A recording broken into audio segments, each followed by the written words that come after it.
আসসালামু আলাইকুম রহমতুল্লাহ বরকাত।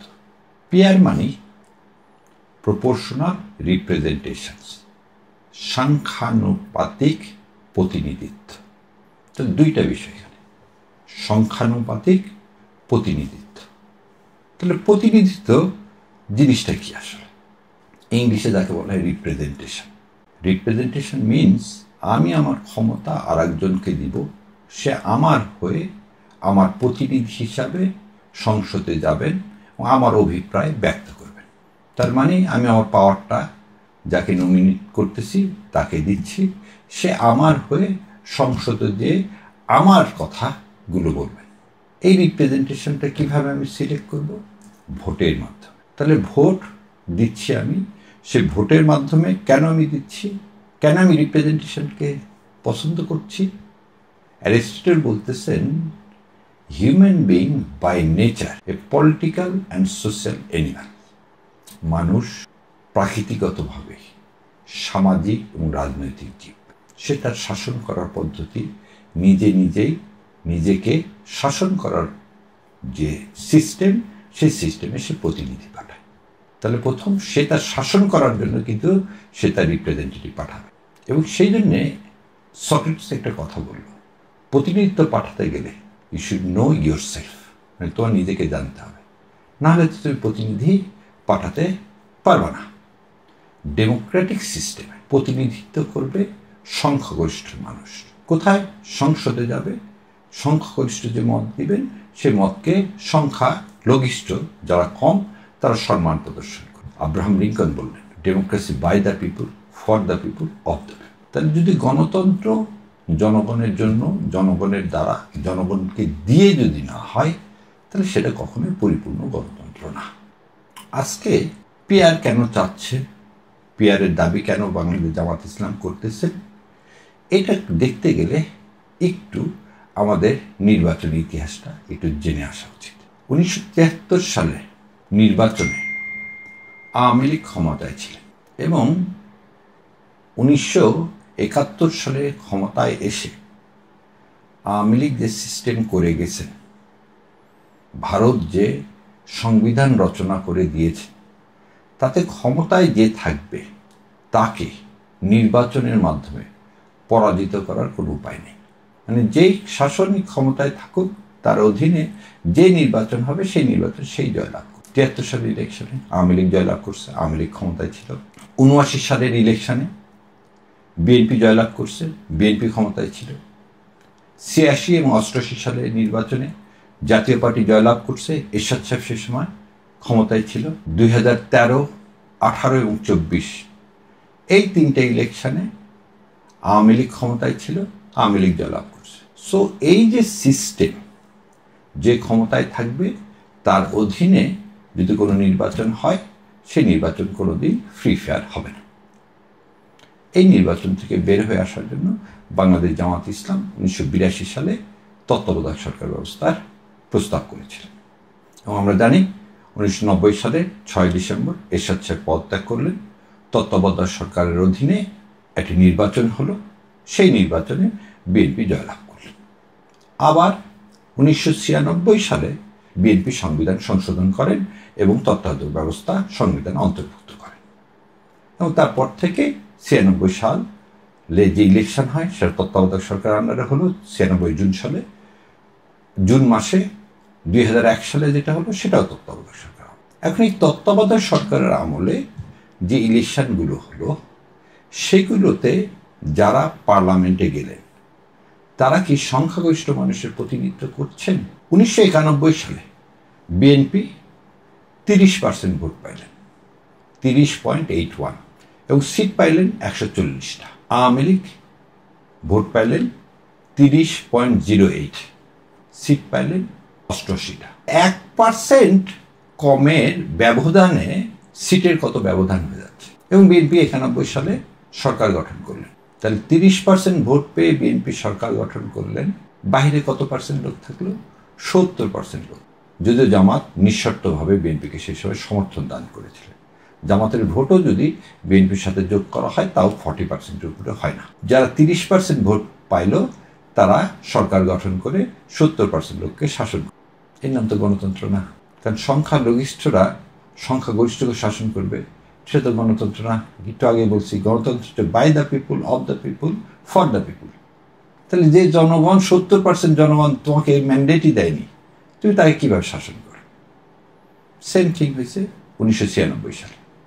96 সালে আওয়ামী লীগ পাইল 37% ভোট, পেয়ে সিট পাইল 146টা। আওয়ামী লীগ বলে ভুল হবে, আওয়ামী লীগ তার জোট। বিএনপি 33% ভোট পেয়ে সিট পাইল 116টা। এবারও কিন্তু কেউ 50% ভোট পায়নি। তাহলে 91 সালে, 96 সালে কেউই কিন্তু মেজরিটি না।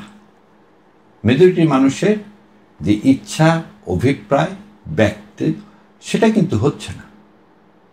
2001 সালে বিএনপি এবং জামাত জোটগতভাবে 40% ভোট পাইলেন, এবং আওয়ামী লীগ পেলেন তারও জোটগতভাবে 40% ভোট। বিএনপি পাইছিল 40.97 আর আওয়ামী লীগ পেয়েছিল 40.13। বিএনপি পাইল 193টা সিট, আওয়ামী লীগ পাইল 62টা সিট। সংসদে কে বেশি আসন পাচ্ছে তার উপর ভিত্তি করে যে শাসন ব্যবস্থা, সেটা কিন্তু এই যে রিপ্রেজেন্টেশন, গণতন্ত্র, যে আবিধানিক অর্থ, আক্ষরিক অর্থ বা প্র্যাকটিস, এর কোনটার সাথে মিল নেই, সাংঘর্ষিক। কারণ আপনি তো বেশিরভাগ মানুষ, আমরা ভোট দিলাম আপনায় আমাকে শাসন করবেন, কিন্তু যারা বেশিরভাগ মানুষ ভোট দিল তাদের তো প্রতিনিধি নাই। এবং সেই জন্যে পৃথিবীর 97টা দেশ পিআর ব্যবস্থাকে বেছে নিছে, যেমন Indonesia, Nepal, Switzerland, German, Austria, Finland, turkey, এরকম 97টা দেশ।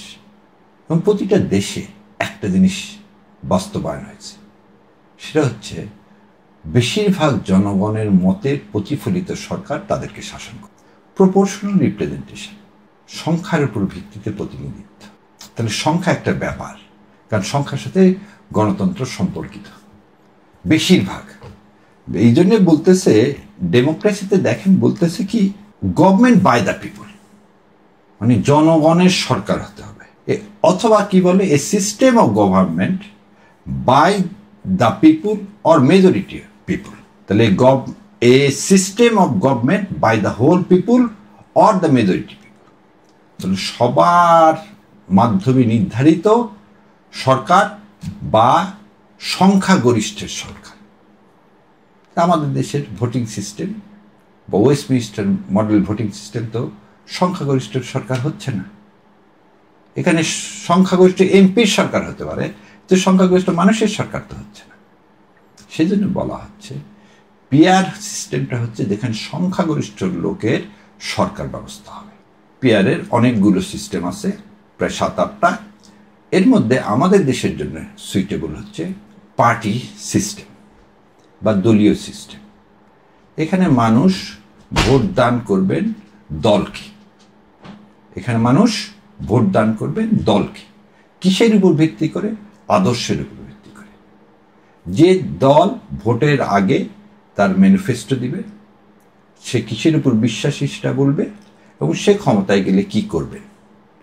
এইটাতে যে দল সবচেয়ে বেশি ভোট পাবেন সে দলকেই মানুষ জয়যুক্ত করে। তাহলে ধরে নেন বাংলাদেশে আগামী ইলেকশনে বিএনপি পাইল 30% ভোট, জামাতে ইসলাম পাইল 32% ভোট, এনসিপি পাইল 30% ভোট, 8% ভোট পাইল ইন্ডিপেন্ডেন্ট। তাহলে টোটাল সিট কতটা হচ্ছে? তাহলে আমাদের 300টা। তাহলে 30% বিএনপির, তাহলে 3×3=90টা। জামাত ইসলামের 32%, তাহলে 96টা। আবার এনসিপির 30%, তারাও পাচ্ছে 90টা। বাকিটা পাচ্ছে ইন্ডিপেন্ডেন্ট ক্যান্ডিডেট। সংসদে কিন্তু 150টা সিট পাইলে কিন্তু সে ক্ষমতায় যেতে পারবে। এবং 150টা সিট পাইতে গেলে কি করতে হবে? বিএনপি জামাত অথবা বিএনপি এনসিপি অথবা জামাত এনসিপি এরকম একটা দলগত অবস্থানে গেলে তারা ক্ষমতায় যেতে পারবে। ধরে নেন বিএনপি আর জামাত মিলে আগামীতে সরকার গঠন করল, তাহলে বিএনপি 30% ভোট, জামাত ইসলামের 32% ভোট, 62% ভোট। এই 62% ভোটের সরকার কি করবেন, কতজনকে শাসন করবেন? 38% লোককে। আজকে হচ্ছে তার অপোজিট। 91 সালে 30% ভোট নিয়ে বিএনপি শাসন করলো 70% লোককে। ব্যক্তির চেয়ে দল বড়, দলের চেয়ে দেশ বড়। যে দেশ গঠনের জন্য যে আদর্শ, যে ম্যানিফেস্টো দিবেন, যে প্রস্তাবনা দিবেন, সেই আদর্শের উপর ভিত্তি করে কিন্তু আপনি আপনার ভোট দান করবেন। যেমন ধরেন বাংলাদেশ জামাত ইসলামী, তারা বিশ্বাস করে কোরআনের অনুশাসন, সৎ লোকের শাসন ব্যবস্থা। একটু আগে বললাম জামাত 32% ভোট পাইল। তার মানে এই 100% লোকের মধ্যে 32% লোক বিশ্বাস করে, সমর্থন জানাচ্ছে যে তারা সৎ লোকের শাসন চায়। তাহলে এই 32% সমর্থনটা হচ্ছে বাংলাদেশ জামাত ইসলামের ওই নীতির উপরে। বাংলাদেশ জামাত ইসলাম বলছে শিক্ষা ব্যবস্থা পরিবর্তন করবে, কোরআন ও সুন্নাহর আলোকে বিচার ব্যবস্থা করবে, কোরআন ও সুন্নাহর আলোকে অর্থনীতি ঢেলে সাজাবে। তাহলে এই 32% লোক তার ওই আদর্শকে সমর্থন করতেছে। এখানে ব্যক্তির কোনো সম্পর্ক নাই, কারণ মানুষ ভোট দিবে আদর্শের ভিত্তিতে। একটা প্রধান উপলক্ষ্য হচ্ছে আদর্শ, আর পিআর সিস্টেমে এই আদর্শই হচ্ছে মূল ভিত্তি। দল কিভাবে তার ক্যান্ডিডেট পছন্দ করবে? প্রতিটি দল 300 আসনে তার ক্যান্ডিডেট নমিনেট করবে এবং নমিনেট করে একটা লিস্ট করে ইলেকশন কমিশনে জমা দান করবে। এখন এই লিস্টটা করবেন কেমন করে? ক্যান্ডিডেটদেরকে একটি বিশেষ ক্রাইটেরিয়া মেনে চলতে হবে। দলের যেমন বাংলাদেশ জামাত ইসলামের মজলিসে শুরা আছে, বাংলাদেশ জামাত ইসলাম কর্মপরিষদ আছেন, তারাই নির্ধারণ করবেন কি ক্রাইটেরিয়া করলে একজন ক্যান্ডিডেটকে সিলেক্ট করা হবে। একটা উদাহরণস্বরূপ বলতে পারি, বিভিন্ন দেশে আছে 100 মার্কের একটি ক্রাইটেরিয়া ঠিক করা হবে। এই 100 মার্কের মধ্যে 50 মার্ক রেখে দেওয়া হবে সে কত ভোট পায়। যত ভোট পাবে তার উপর ভিত্তি করে সে 50 মার্ক পাবে। বাকি 50 মার্ক দেওয়া হবে তার সততার উপর ভিত্তি করে, তার শিক্ষাগত যোগ্যতার উপর ভিত্তি করে, তার দক্ষতার উপর ভিত্তি করে, তার সমাজে কি অবদান তার উপর ভিত্তি করে। এই ক্রাইটেরিয়ার উপর থাকবে 50 মার্ক। তাহলে আপনি প্রথমেই এই 300 ক্যান্ডিডেট সিলেক্ট করতেছেন 50 মার্কের উপর, আর 50 মার্ক থেকে যাচ্ছে যে সেই ইলেকশনে কত ভোট পায় তার উপর ভিত্তি করে ওই 50 মার্ক থেকে বাকি মার্কটা সে অ্যাড হবে। তাহলে এখানে দুইটা সুবিধা। একটা সুবিধা হচ্ছে কোনো ক্যান্ডিডেট এরকম শুয়ে থাকবে না, আর দল ভোট পেলে তো আমি এমপি হয়ে যাচ্ছি, আমার এত খাটতে হবে না, এটা হবে না, কারণ সেই 50 মার্ক পাবে না। না হলে আর একটা ভালো দিক আছে এখানে, সৎ যোগ্য লোকগুলো ইলেকশনে আসতে পারে না। কেন আসতে পারে না? যে কোনো ভোট করতে গেলে আজকের এই সিস্টেমে 1-2 কোটি টাকার নিচে কোনো ভোট হয় না। সৎ মানুষের, দক্ষ মানুষের, যোগ্য মানুষের, সৎ তাদের 1-2 কোটি টাকা খরচ করার ক্ষমতা আল্লাহ দেননি। তাহলে তারা সেজন্য ইলেকশন থেকে, রাজনীতি থেকে অনেক দূরে থাকতেছে। তাহলে এই সিস্টেমে সৎ যোগ্য লোকগুলোকে সিলেক্ট করা সম্ভব। যেমন এই 300 লিস্টের মধ্যে শিক্ষক, ব্যবসায়ী, ডাক্তার, ইঞ্জিনিয়ার, ব্যারিস্টার, অবসরপ্রাপ্ত বিচারক, তাহলে সবাইকে সমন্বয় করে প্রতিনিধিত্ব সিলেক্ট করা সম্ভব এবং নমিনেশন দেওয়া সম্ভব, যেটা এমনি আজকের এই যে বিদ্যমান নির্বাচন ব্যবস্থায় দেখেন এটা একটা বিরাট প্রবলেম। কেমন? আজকে যার বেশি টাকা আছে সে পার্টি ফান্ডে সে টাকা দিয়ে বলতেছে আমাকে নমিনেশন, পার্টি টাকা পেয়ে তাকে নমিনেশন দিয়ে দিচ্ছে এবং সে তার মাসলম্যান আছে, সে এলাকায় প্রচুর টাকা খরচ করতেছে এবং সে ভোটে জিতে যাচ্ছে। এবং এইভাবে ভোটে জিতে যেই এস আলমের মতো লোকের সৃষ্টি হচ্ছে, কারণ সেই পার্টিকে টাকা দিচ্ছে, ভোটে জিততেছে, এলাকায় টাকা দিচ্ছে, বিনা স্বার্থে না তো সে করতেছে। তারপর সরকার যখন গঠন হচ্ছে তখন সরকারকে বলতেছে আপনাকে এত টাকা দিচ্ছি, এত টাকা খরচ করছি, আমার এত লোক, আমাকে একটা ব্যাংক দিয়ে দেন। যেভাবে আজকে ব্যাংকের সর্বনাশ করা হয়েছে, লক্ষ লক্ষ কোটি টাকা দেশের বাইরে চলে গেছে, এটা হচ্ছে এই বিদ্যমান নির্বাচন ব্যবস্থার একটি কুফল। এখানে এসালামরা তৈরি হবে, এটা বন্ধ করার কোনো উপায় নেই। নির্বাচনে এখানে টাকার খেলা হয়, আদর্শের উপর ভিত্তি করে ভোট হচ্ছে না। এখানে ভোট হচ্ছে মুসলমানের ভিত্তিতে, এখানে ভোট হচ্ছে কোন নির্বাচন কেন্দ্র কিভাবে লুট করা যায়। তাহলে এই বিদ্যমান যে ব্যবস্থা, টাকার যে খেলা, এই খেলাটা বন্ধ হবে। এবং আরেকটা জিনিস দেখেন, যারা এইভাবে টাকা দিয়ে নির্বাচিত হবে তারা কি দেশ থেকে দুর্নীতি দূর হতে চাইবে? কোনো দিনই চাইবে না। তাহলে বিদ্যমান পরিস্থিতিতে এদেশে দুর্নীতি রোধ করা, দুর্নীতি উৎপাদন করাটাও খুব মুশকিল যদি আদর্শভিত্তিক রাজনৈতিক দল না হয়।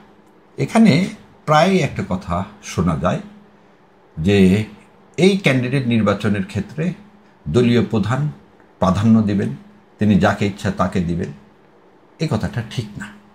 কারণ এই যে ক্রাইটেরিয়া ঠিক করে আপনি মার্কিং সিস্টেম করে ফেলে দিলেন, এই মার্কিং সিস্টেমে চাইলে আপনি একজনকে নমিনেশন দিতে পারেন, সে ভোট কেন্দ্রে যেয়ে আর ভোট পাইল না, সে ভালো লোক না, এলাকার মানুষ জানে, সে ভোট পাবে না। ভোট না পাইলে ওই যে ভোটের 50% সে পাবে না, তাহলে সে কিন্তু নির্বাচিত হতে পারবে না। আর একটা জিনিস, দলে যদি গণতন্ত্র না থাকে, দলে যদি ইম্পার্শিয়ালিটি থাকে, দলে যদি ইকুয়ালিটি না থাকে, দলে যদি রুল অফ ল না থাকে, দলে যদি আইন বিধি পালনের শ্রদ্ধাশীল না হয়, এই দেশকে কিভাবে একটি সমৃদ্ধিশালী দেশ করবে? সো যারা বলতেছেন যে দলীয় প্রধান যাকে ইচ্ছা তাকে নমিনেশন দিবেন, এটা বিদ্যমান পরিস্থিতিতে আসলে তাই হচ্ছে।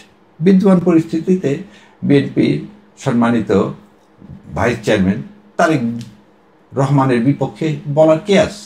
তিনি যাকে নমিনেশন দিবেন সেই নমিনেটেড হবে এবং ইলেকশনে সেই দাঁড়াবে। সো আজকের এই অবস্থায় আপনি কিন্তু এই আদর্শের ভিত্তিতে আদর্শ প্রার্থী সিলেকশনের কোনো কি সিস্টেম নাই, কিন্তু পিআরে কিন্তু আদর্শ ক্যান্ডিডেট নির্বাচন করার একটা সিস্টেম আছে। কারণ পয়েন্ট ভিত্তিতে আপনাকে কিন্তু এই ক্যান্ডিডেট নির্বাচিত হবে এবং সংসদ সদস্য হতে হবে। তাহলে এটার আর একটা বড় সুবিধা হচ্ছে সর্বোচ্চ ভোট পাইলে আপনার সংসদে যাওয়াটা অনেকখানি নিশ্চিত। আপনি সর্বোচ্চ ভোট পাইছেন, তাহলে 50-এ 50 পাইলেন, আর আগের 50-এ ধরেন আপনি 40 পাইছেন, তাহলে আপনি 90 পাইলেন। আর একজন আপনার কম যে পাইছে সে দেখা গেল 49 মার্ক পাবে ইলেকশনে, ওখানে পাইছে 40, তাহলে 40 আর 49, তাহলে সে বলল 89, তাহলে সে হবে দ্বিতীয়। সে 90 1 নম্বর, 89 2 নম্বর, 88 3 নম্বর, এইভাবেই ক্রোনোলজি সাজিয়ে এসে ওই যে বললাম জামাত ইসলাম 96টা পাইছে, এই 1 থেকে 96 পর্যন্ত যারা যারা পাবেন তারা সংসদে চলে যাবেন। সে সর্বোচ্চ ভোট পেলে যে যাবেন না, এই কথাটাও ঠিক না। এই ব্যবস্থার আর একটা বড় গুণ হচ্ছে আজকের বিদ্যমান ব্যবস্থায় আমরা তোষামোদি করি, আমরা সবসময় খুঁজি যে কোন নেতাকে ধরলে আমি টিকিট পাব। মানুষের কাছে আমি আর একটা জিনিস করতে চাই, কিভাবে টাকা খরচ করলে আমি ভোট কিনতে পারব, কি অঙ্গীকার করলে ওই এলাকার জনগণ আমাকে ভোট দিবেন। যেমন ধরেন এসালামের কথা ধরি, উনি একটা পার্টিকুলার এলাকার মানুষগুলোকে কি করলেন, ইসলামী ব্যাংকে চাকরি দিলেন, 100 লোককে চাকরি দিলেন তার এলাকার কনস্টিটিউয়েন্সির। সেজন্য সেখানকার লোকজন সব এসালামকে ভোট দিয়ে দিল এবং ওই মানুষ এসালামের সাথে ব্যক্তিগত সম্পর্ক করলে এই কারণে যে সে যদি যেতে তাহলে আমার ছেলেটাকে হয়তো ইসলামী ব্যাংকে চাকরি দেবে। এতে একটা জিনিসের হলো সে ভুলে গেল যে রিজিকের মালিক আল্লাহ, চাকরির একটা ব্যবস্থা আল্লাহ করতে নেই। কিন্তু এই যে সহজভাবে সন্তানের জন্য দেশের স্বার্থকে ত্যাগ করে ব্যক্তির স্বার্থে আপনি একটা লোককে ভোট দিলেন, হ্যাঁ সে আপনাকে চাকরি দিচ্ছে, সাথে সাথে এই যে ব্যাংক ফাঁকা করে ফেলে দিল, এটা কিন্তু আপনার আমার টাকায় নিয়ে চলে গেল সে। সো এই যে ব্যক্তি পূজা করলে কোনোদিন দেশের উন্নতি হবে না, তাতে ব্যক্তির উন্নতি হলেও সাময়িক। কারণ আজকে আমাদের সবারই টাকা নেই, ইসলাম ব্যাংক কলাপস করলে আমি আপনি সবাই দেউলিয়া। তার মানে ব্যক্তি কখনো আদর্শ হতে পারে না, দলীয় আদর্শই একটা জাতিকে পরিবর্তন করতে পারে। সে বর্তমান ভোটিং ব্যবস্থা গণতন্ত্রের মূল শর্তর সাথে, সংজ্ঞার সাথে কনফ্লিক্ট। এখানে সংখ্যাগরিষ্ঠ মানুষ আপনি সংসদে পাঠাতে পারছেন না, এখানে সংখ্যালঘিষ্ঠ আপনাকে কি করতেছে, শাসন করতেছে। আর পিআর হলে আদর্শের ভিত্তিতে আপনি সংখ্যাগরিষ্ঠ লোকের দ্বারা শাসন হবে। তার মানে 50% উপরে ভোট না পাইলে আপনাকে তো কেউ শাসন করতে পারছে না। 2 সৎ ও যোগ্য লোককে আপনি সংসদে প্রেরণ করতে পারবেন। 3 কালো টাকার প্রভাব মুক্ত হবেন। 4 সমাজ যে দুর্নীতি, এই লুটপাট, এটা বন্ধ হবে। 5 ব্যক্তি কেন্দ্রিক রাজনীতি বা ব্যক্তি উপাসনা, এটা বন্ধ হবে। 6 গণতান্ত্রিকভাবে যে যখন ইচ্ছা সেইভাবে কনস্টিটিউশন সংবিধানকে কাটাছেঁড়া করবে, পরিবর্তন করবে, তা পারবে না। 2/3 না হলে কখনোই সংবিধান পরিবর্তন করতে পারবে না। তাহলে সংবিধান পরিবর্তনও যখন তখন একজন দলীয় মেজরিটির কারণে পরিবর্তন করতে পারবে না। 2/3 মানে কি? আপনি যদি 75% লোকের সমর্থন পান তবে আপনি সংবিধান পরিবর্তন করতে পারবেন, না হলে পারবেন না। তাহলে 75% লোক চায় সংবিধান পরিবর্তন হোক, তখন মানুষ সংবিধান পরিবর্তন করতে পারবে। নেপালকে দেখিয়ে বলা হয় যে জোটগত যদি দলীয় সরকার গঠন হয় তাহলে সেই সরকার টেকে না।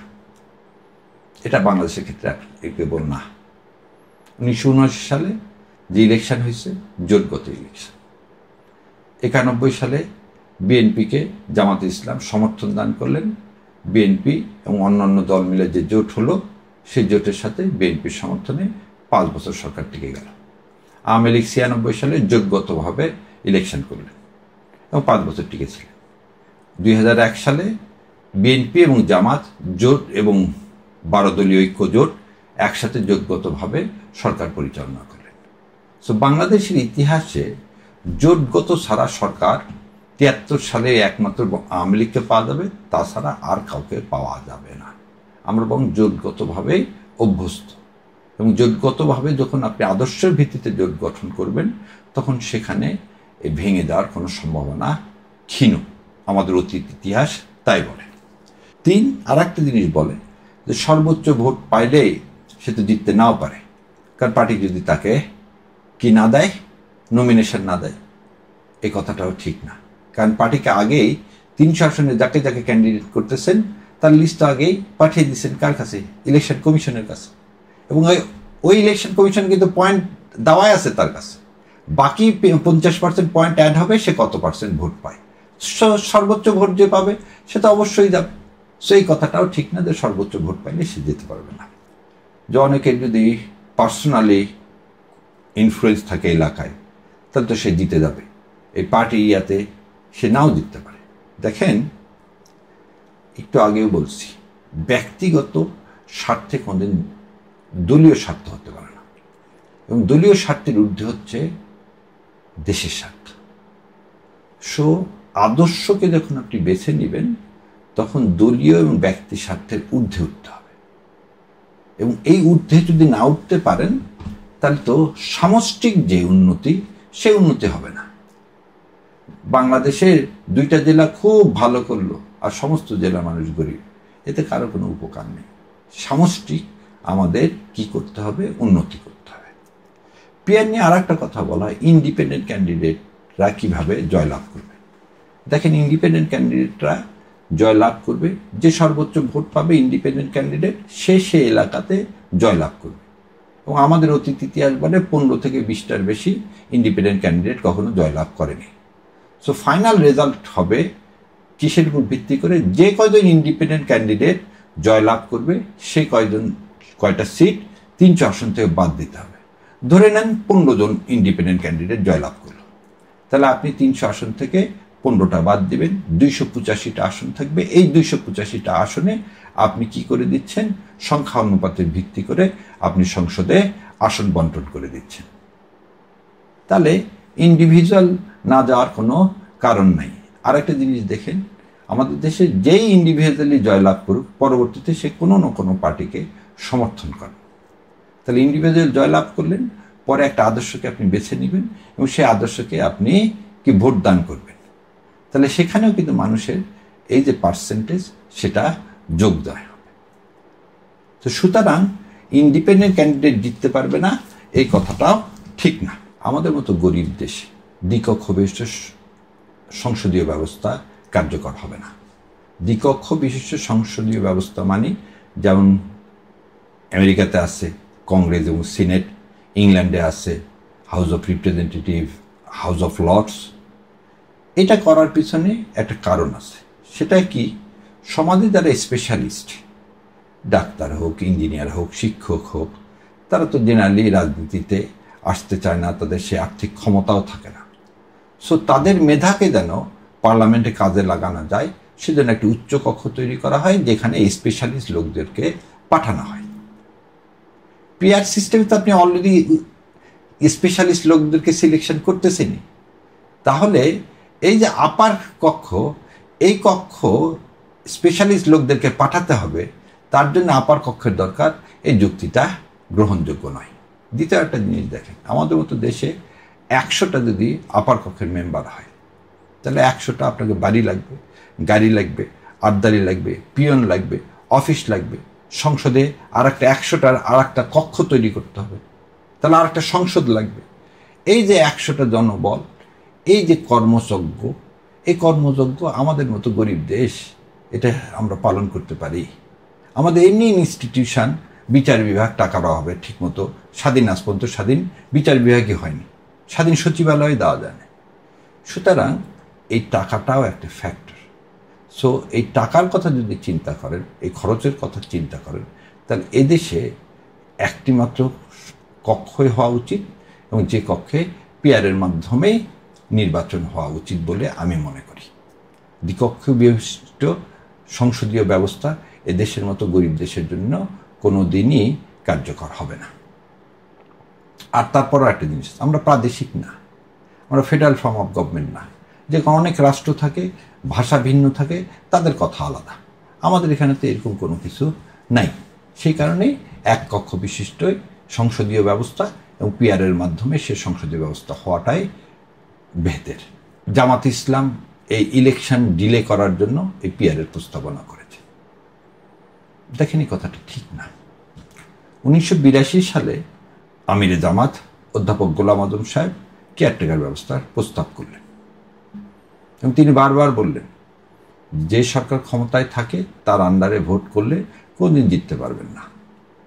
এবং এটা প্রমাণ করার জন্য 86 সালে কিন্তু জামাত ইসলাম এরশাদ সাহেবের আন্ডারে নির্বাচনে গেলেন, এবং তারপরে 1 বছরের আগেই পদত্যাগ করে দেখিয়ে দিলেন সারা জাতিকে যে না, যে ক্ষমতায় থাকবে তার আন্ডারে কোনদিন ভোট নিরপেক্ষ হয় না। সেজন্য কিন্তু 91 সালে তত্ত্বাবধায়কের আন্ডারে ভোট হলো, 96 সালে তত্ত্বাবধায়ক ব্যবস্থাকে কনস্টিটিউশনে সংযোজন করা হলো। এই 96 সালে কিন্তু আন্দোলনের আগে বহুজন বলেছিল তত্ত্বাবধায়ক সরকার বুঝি না, এটা খায় না মাখে, কত ধরনের টিটকারি কথা বলেছিল। কিন্তু বাংলাদেশ জামাতে ইসলাম নতুন চিন্তাধারাকে অ্যাডপ্ট করতে পছন্দ করে, যেটা জাতির কল্যাণ হয়। ঠিক পিআরটা আজকে এই পৃথিবীতে, আগে আমি বলেছি 97টা দেশে কার্যকারীভাবে প্রমাণিত হয়েছে। এবং ডেমোক্রেসি বলতে যে মেজরিটি শাসন ব্যবস্থা, সেটা একমাত্র পিআরের মাধ্যমে সম্ভব। এবং পিআরের প্রধান বৈশিষ্ট্য হচ্ছে আদর্শ ভিত্তিক ভোট ব্যবস্থা। আপনি এখানে পার্টিকে ভোট দিবেন তার আদর্শের ভিত্তিতে। সো এই যে নতুন এদেশের কল্যাণের জন্য, এটা জামাত ইসলাম বরাবর আগেও করেছেন, আজও করেন, ভবিষ্যতেও করবেন। বাংলাদেশ জামাত ইসলাম বাংলাদেশ চায়নি, এ কথা কিন্তু ঠিক না। বাংলাদেশ জামাত ইসলাম পাকিস্তানের অত্যাচার থেকে মুক্তি চেয়েছেন, কিন্তু ভারতের আধিপত্যবাদের বিরোধিতা করেছেন। ভারত বাংলাদেশকে শোষণ করুক, এটা কোনোদিনই কখনোই জামাত ইসলাম চায়নি। এবং ভারত বাংলাদেশকে অঙ্গরাজ্য হিসেবে ট্রিট করুক, এটা কোনোদিনই জামাত ইসলাম চায়নি। বা তখন থেকে তারা দেখতে পেয়েছিল আওয়ামী লীগের যে আচরণ, আওয়ামী লীগ এই দেশটাকে ভারতের হাতে তুলে দিতে পারে। সো তার যে শেষ সময়ের ফরসাইটনেস, দেখেন 25 বছরের গোলামের চুক্তি, কত হাজার কোটি টাকার যে অস্ত্র, বাংলাদেশ থেকে অস্ত্র কেন শোনা যায় রাস্তায় একটা মেয়ে পাইলে সেটাকেও ইন্ডিয়া তুলে নিয়ে চলে গেছে। একটা নদী নাই যে নদীতে সে বাদ দেয়নি, সমস্ত নদী শুকিয়ে যাচ্ছে। ইন্ডিয়ার শোষণ কিভাবে হয়নি? আর যতটুকু শেখ মুজিবুর রহমান পারেননি, তার মেয়ে এসে নিজে স্টেটমেন্ট যে আমি যা দিছি ইন্ডিয়া সারা জীবন মনে রাখবে। তাহলে সে কি দেয়নি? সেটা হচ্ছে আমার দেশের সার্বভৌমত্বটাকে সে দিয়েছে।